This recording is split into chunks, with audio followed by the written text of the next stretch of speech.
दुकान में चोरी, मुलजिम गिरफ्तार, रकम बरामद। शहर के गुड्डी मलकापुर के फूल फरोश की दुकान में रकम का चोरी करने वाला मुलजिम को पुलिस ने गिरफ्तार कर लिया। पुलिस जरा ने बताया कि रियासत महाराष्ट्र के जिले नांदेड़ के 24 साल डी गजानंद ने 2 दिन कबल फूल फरोश की दुकान से 7,90,000 रुपये की चोरी कर लिया था।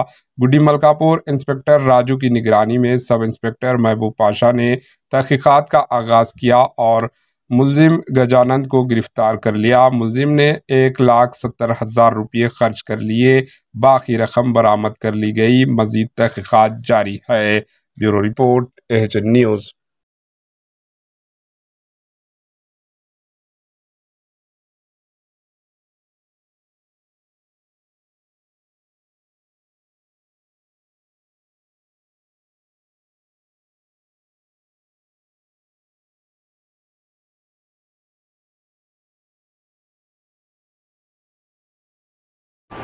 एएचएन न्यूज़ को लाइक करें, शेयर करें और सब्सक्राइब करना ना भूलें।